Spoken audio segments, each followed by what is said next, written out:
Ang pagbasa. Ang pagbasa ay may kinalaman sa proseso na may kinalaman sa pagkilala, pagpapahalaga, at pag-unawa sa mga salita.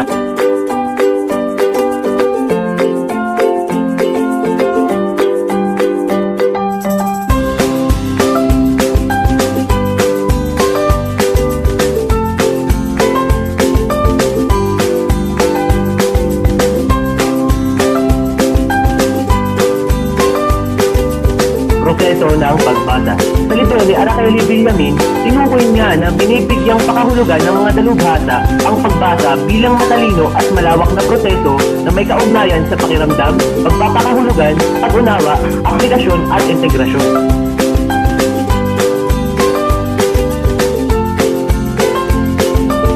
Pakiramdam. Ang unang proseso ng pagbabasa na kailangang magawa ng isang mambabasa. Pagpapakahulugan. Ito ang pangalawang proseso na nangangailangan ng organisadong pagtingin sa mga ideya at kaisipan ng akdang binabasa. Pag-unawa. Ito ang pinakamahalagang proseso ng pagbabasa sapagkat dito nakasalalay ang lubusang paghinuha sa nilalaman ng binabasa. Aplikasyon. Dito nagsisimulang lumawak ang proseso ng pagbabasa. Kapag mayroon tayong nabasang teksto na makatutulong sa atin, ay agad natin itong sinusunod. Integrasyon. Nasasangkot na sa prosesong ito ang pagbabahagi ng ating nabasa. Natututo rin tayong hikayatin ang ating mga kakilala na basahin din ang ating nabasa dahil alam natin na makatutulong din ito sa kanila. Antas ng pagbasa. Kaakibat ng modernong panahong kinabibilangan natin ngayon, maraming mga tao ang hinunusgahan ang mga babasahin ayon lamang sa pabalat at presentasyon nito. Makatutulong din na malaman natin ang 4 na antas sa pagbabasa upang maging bukas ang ating kamalayan sa ating binabasa.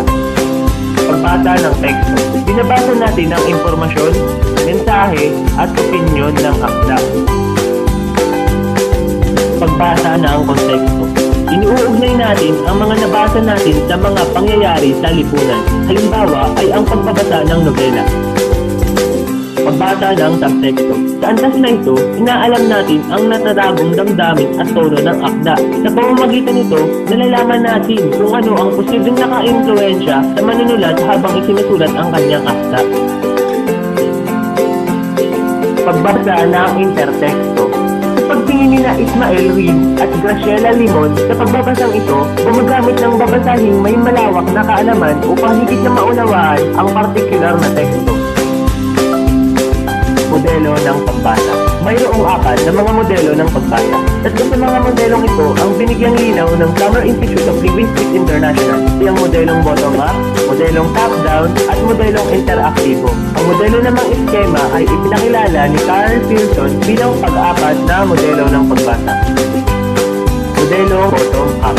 Ang modelong ito ng pagbasa ay nauukol sa pagbibigay diin sa pinagmulan ng daloy ng pangunawa kung nagbabasa. Ito ang proseso ng pagbabasa na nagmumula sa nakatala o nakalimbag na teksto ang pag-unawa. Modelong top-down. Ang modelong ito ay nagbibigay diin sa pangunawang ibinibigay ng mambabasa sa teksto. Nagsisimula ang modelong ito sa pagbibigay ng kahulugan ng mambabasa sa teksto. Modelong interaktibo. Ang modelong ito ng pagbasa ay naglalayong pagsama-samahin ang iba't ibang kaparaanan upang higit na maging epektibo ang pagbabasa. Modelong eskema. Ang eskema ay ang kalipunan ng organisado, pagkakaugnay at sama-samang impormasyong nagbibigay ng tiyak na reaksyon o pagkilos sa akalamang makakasalamuha ng mambabasa.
pagbasa.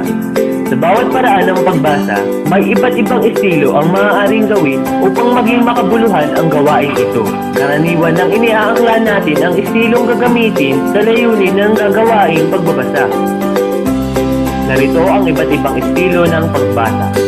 Una, e-skimming.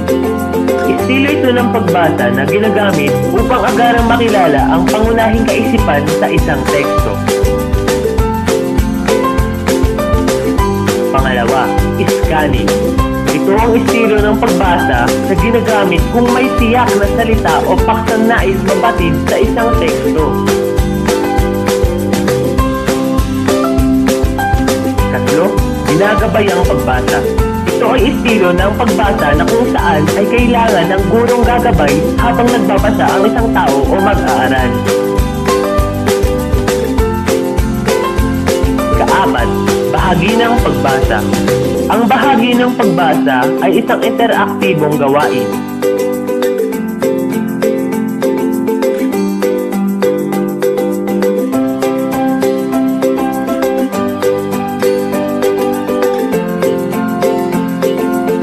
Ikalima, kritikal ng pagbasa.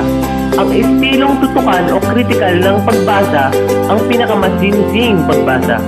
Sa estilong ito, iniisa-isa ng mambabasa ang bawat salita.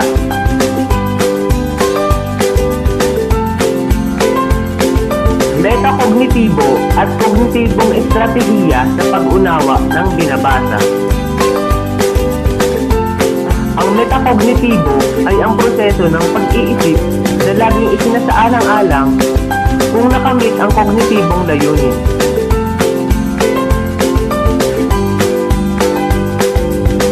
Sa kognitibong estratehiya, tinitiyak ng mambabasa na sa pagbabasa ng isang teksto ay nakamit ang pag-unawa tungkol dito.